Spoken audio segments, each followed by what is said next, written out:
Cancer नहीं है। 15 से 35 साल की उम्र में बहुत ही कॉमनली देखा जाता है। दो तरह के होते हैं, सिंपल और कम्प्लेक्स। हार्ड नहीं होता है, रबरी होता है, किसी तरह का दर्द नहीं प्रोड्यूस करता है।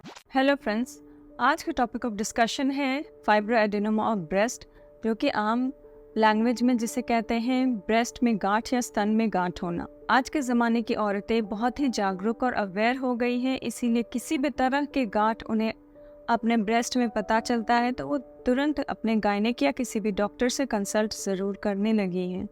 तो ये एक तरह से बहुत ही अच्छी बात है, पॉजिटिव बात। ऐसे ही जागरूकता से कैंसरस कंडीशंस काफ़ी अर्ली स्टेज में डिटेक्ट हो सकते हैं और ट्रीट भी हो सकते हैं। तो आज जो हम डिस्कस कर रहे हैं फाइब्रोएडेनोमा ऑफ ब्रेस्ट, ये भी एक गांठ की तरह ही प्रेजेंट करता है और ये बहुत ही कॉमन है लेडीज में, स्पेशली यंग वुमेन में। सबसे पहले ये नॉलेज होना ज़रूरी है कि fibroadenoma of breast is a benign breast condition, मतलब कि ये नॉन कैंसरस प्रॉब्लम है। अगर इस तरह की गांठ डायग्नोज हो रही है फाइब्रोएडेनोमा, मतलब कि वो कैंसर नहीं है, तो एक तरह से आप टेंशन फ्री हो सकते हैं। कौन से एज ग्रुप में ये कॉमन है? Mostly it is seen between 15 to 35 years of age. 15 से 35 साल की उम्र में बहुत ही कॉमनली देखा जाता है, लेकिन ये 35 साल के ऊपर भी देखा जा सकता है। फाइब्रोएडेनोमा होता क्या है?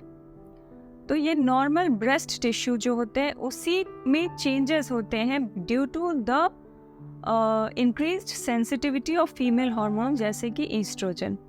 तो ईस्ट्रोजन से ज़्यादा सेंसिटिव होने के वजह से कुछ चेंजेस आने लगते हैं ब्रेस्ट टिश्यू में और वो कन्वर्ट हो जाते हैं स्मॉल लम्प्स में, जिसे हम फाइब्रोएडेनोमा कहते हैं। क्योंकि ये हार्मोन से सेंसिटिव है, इसीलिए ये जनरली रिप्रोडक्टिव एज ग्रुप में देखा गया है, जबकि फीमेल हार्मोन्स बहुत ही एक्टिव होते हैं। और कोई अगर हार्मोनल पिल्स लेते हैं तो ये लम्प, ये गांठ अपने साइज में बढ़ सकता है और ये प्रेगनेंसी में भी इसकी ग्रोथ हो सकती है, मतलब जो भी साइज है उससे ये बढ़ सकता है साइज में।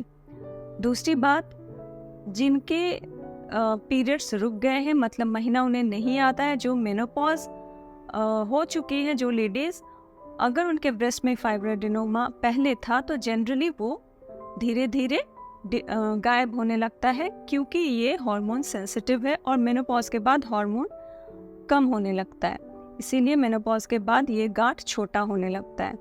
कितने तरह के फाइब्रोएडेनोमा होते हैं? तो फाइब्रोएडेनोमा बेसिकली दो तरह के होते हैं, सिंपल और कम्प्लेक्स। सिंपल फाइब्रोएडेनोमा जनरली छोटे होते हैं और स्मूथ राउंड शेप होता है, और कम्प्लेक्स फाइब्रोएडेनोमा इरेगुलरली राउंड हो सकता है और थोड़े सिंपल से बड़ा होता है, और माइक्रोस्कोपिकली दोनों में फ़र्क है। दूसरी बात है, सिंपल फाइब्रोएडेनोमा जनरली मैलिग्नेंसी नहीं होती है सिंपल में। कम्प्लेक्स फाइब्रोएडेनोमा में कुछ बहुत मैलिग्नेंसी होने के चांसेस होते हैं। क्या ये फाइब्रोएडेनोमा खुद भी ठीक हो सकते हैं? बिल्कुल बिल्कुल। छोटे साइज़ के जो फाइब्रोएडेनोमा होते हैं, जो सिंपल के कैटेगरी में आते हैं, काफ़ी बार देखा गया है कि वो खुद ही रिजॉल्व कर जाते हैं। कभी कभी कुछ मेडिसिन की मदद से भी ये रिजॉल्व हो सकते हैं, जबकि कम्प्लेक्स फाइब्रोएडेनोमा सिंपल से बड़े होते हैं साइज में और अक्सर देखा गया है कि ये रिजॉल्व नहीं होते हैं और इनके सर्जिकल एक्सिजन की भी ज़रूरत पड़ सकती है। फाइब्रोएडेनोमा कैसा फील होता है या कैसा दिखता है? तो जब भी पैल्पेशन किया जाता है, देखा जाता है, फील किया जाता है इस तरह के गांठ को, तो वो सिंगल स्मूथ और बहुत ही आसानी से ये ब्रेस्ट में मूव करता है। मतलब अगर इस तरह के गांठ को आप पकड़ना चाहे, होल्ड करना चाहे, तो अक्सर वो आपके ग्रिप से फिसल जाता है, तो वो बहुत ही ज़्यादा मोबाइल गांठ होता है। किसी भी तरह से हार्ड नहीं होता है, रबरी होता है, रबरी कंसिस्टेंसी की होती है, फर्म एंड रबरी कंसिस्टेंसी होती है। और ब्रेस्ट के स्किन में जनरली कोई चेंजेस नहीं होते। हाँ, अगर बहुत बड़े साइज़ का फाइब्रोएडेनोमा होता है तो आपको कभी कभी स्किन में चेंजेस दिखेंगे, वरना जनरली जो साइज़ होते हैं फाइब्रोएडेनोमा के, स्मॉल साइज़ के फाइब्रोएडेनोमा 2 to 3 सेंटीमीटर या लेस देन 5 सेंटीमीटर में जनरली ब्रेस्ट टिश्यू या स्किन ऑफ द ब्रेस्ट पे कोई ऐसा चेंजेस खास दिखता नहीं है। तो कम्प्लेक्स फाइब्रोएडेनोमा कभी कभी इरेगुलर शेप का फील हो सकता है, लेकिन सिंपल फाइब्रोएडेनोमा पूरी तरह से आपको यूनिफॉर्म सिंगल नोड्यूल की तरह फील होगा। इसे फाइब्रोएडेनोमा को कॉमनली ब्रेस्ट माउस भी कहा जाता है, इसीलिए क्योंकि वो आसानी से आपके उंगलियों के बीच से फिसल जाता है अगर आप उसको पैल्पेट करने की या फील करने की कोशिश करते हैं। एक और बहुत ही इम्पॉर्टेंट फीचर है फाइब्रोएडेनोमा का कि वो पेनलेस होता है। मेजॉरिटी ऑफ केस में फाइब्रोएडेनोमा अगर ब्रेस्ट में होता है तो वो किसी तरह का दर्द नहीं प्रोड्यूस करता है, लेकिन अगर उसमें इन्फेक्शन हो या अगर वो बड़े साइज का हो तो कभी कभी लेडीज दर्द से प्रेजेंट कर सकती है। अब हम जानते हैं कि ये हम डायग्नोज कैसे कर सकते हैं कि ये फाइब्रोएडेनोमा है। सबसे पहला तो सेल्फ ब्रेस्ट एग्जामिनेशन, जो कि बहुत ही इम्पॉर्टेंट है। हर लेडी को पता होना चाहिए कि सेल्फ ब्रेस्ट एग्जामिनेशन मतलब अपने ब्रेस्ट की रेगुलरली एग्जामिनेशन करनी चाहिए, उसे छूकर फील करना चाहिए। कहीं पे आपको किसी भी तरह की गांठ दिख रही हो या तो किसी भी तरह के आपके स्किन में बदलाव दिख रहा हो, निपल से किसी भी तरह का अलग तरीके का डिस्चार्ज, चाहे वो ब्लड आ रहा है या किसी भी तरह के अलग तरह का डिस्चार्ज आ रहा हो, या निपल में किसी तरह का कोई प्रॉब्लम दिखे या ब्रेस्ट के किसी भी टिश्यू में किसी तरह का प्रॉब्लम दिखे, तो वो सब डिटेक्ट हो सकता है अगर लेडी अपना ब्रेस्ट एग्जामिनेशन खुद से करें आईने के पास खड़े होकर। दूसरी बात है बेस्ट टाइमिंग क्या होती है ब्रेस्ट एग्जामिनेशन की। जैसे कि आपको पीरियड्स ख़त्म होते हैं उसके जस्ट बाद आप अपने ब्रेस्ट को रेगुलरली हर महीने ज़रूर से एग्जामिन करें। तो ब्रेस्ट एग्जामिनेशन खुद से करने से काफ़ी सारे गांठ हमें पता चलते हैं। दूसरा मोडालिटी है जो कि जनरली गायनेकोलॉजिस्ट के पास आप विज़िट करेंगी तो वो आपको या तो अल्ट्रासाउंड लिखेंगे या मैमोग्राफी भी लिख सकते हैं, बट जनरली फाइब्रोएडेनोमा अल्ट्रासाउंड से ही आसानी से डिटेक्ट हो सकता है। अच्छे रेडियोलॉजिस्ट आसानी से आपको फाइब्रोएडेनोमा की डायग्नोसिस दे सकते हैं। लेकिन अगर किसी भी तरह की सस्पेशन है तो मैमोग्राफी भी एक बहुत ही अच्छी मोडालिटी है जो कैंसरस और नॉन कैंसरस लम्प्स को, गांठ को डिटेक्ट करके आपको डायग्नोस कर सकती है। तो एक हो गया आपका सेल्फ ब्रेस्ट एग्जामिनेशन, खुद से ब्रेस्ट को एग्जामिन करना, ultrasound of breast, mammography.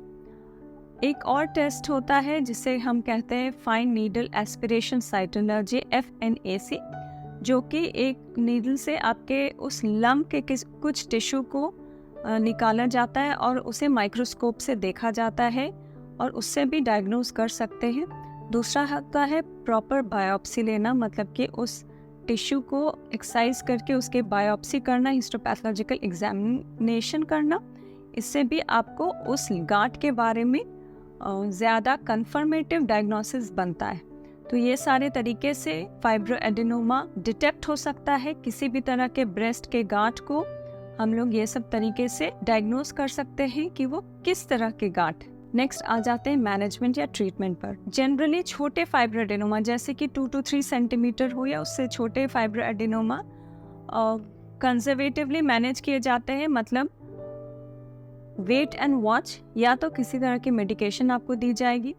Follow up पे ज़रूर रहना है, हर 3 मंथली 6 मंथली इस तरह के गांठ को ऑब्जर्व करना चाहिए अल्ट्रासाउंड से या सेल्फ ब्रेस्ट एग्जामिनेशन से। अपने गायनेक से हमेशा कंसल्ट करते रहे। बड़े साइज़ के फाइब्रोएडेनोमा जो कि मोस्टली 5 सेंटीमीटर या उससे ज़्यादा होते हैं, उन्हें सर्जरी से एक्सरसाइज करने की ज़रूरत पड़ सकती है।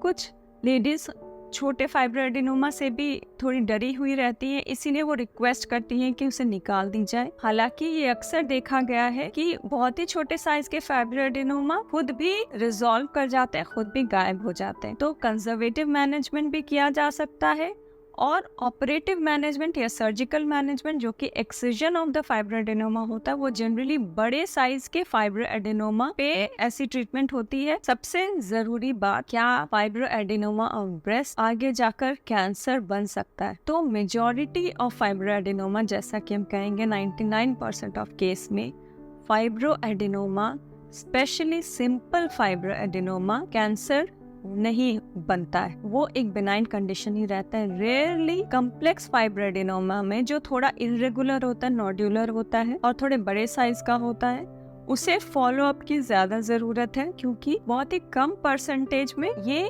कैंसर बन सकता है। लेकिन आपको परेशान होने की बात नहीं है, क्योंकि majority of fibroadenoma do not turn into cancer. ये जानने के बावजूद आपको हमेशा अपने डॉक्टर की सलाह लेते हुए फॉलो अप पे जरूर रहना है।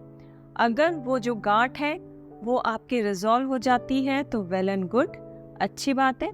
लेकिन अगर जो रिपीट अल्ट्रासाउंड होते हैं 3 मंथली 6 मंथली जो अल्ट्रासाउंड कराए जाते हैं, अगर उसमें आपके गांठ की साइज बढ़ रही है या उसमें और भी किसी तरह के चेंजेस आ रहे हैं, तो उन्हें सर्जिकल एक्सिजन की जरूरत पड़ सकती है, बायोप्सी की जरूरत पड़ सकती है। तो ये था हमारा आज का डिस्कशन रिगार्डिंग फाइब्रोएडेनोमा ऑफ ब्रेस्ट। और भी किसी टॉपिक पे अगर आपको डिस्कशन चाहिए या किसी टॉपिक के बारे में आप जानना चाहते हैं तो हमें कमेंट बॉक्स में जरूर बताएं। हमारे चैनल के बाकी वीडियोस को जरूर देखें, क्योंकि बहुत सारे डिस्कशन है, इनफर्टिलिटी बेस्ड डिस्कशन है, क्योंकि आजकल इनफर्टिलिटी के बहुत सारे पेशेंट्स आ रहे हैं। और हमारे चैनल को सब्सक्राइब करें और भी सारे इंफॉर्मेटिव वीडियोस के लिए। अगर आपको ये वीडियो पसंद आई हो तो please like and share and subscribe. Thank you and have a great day.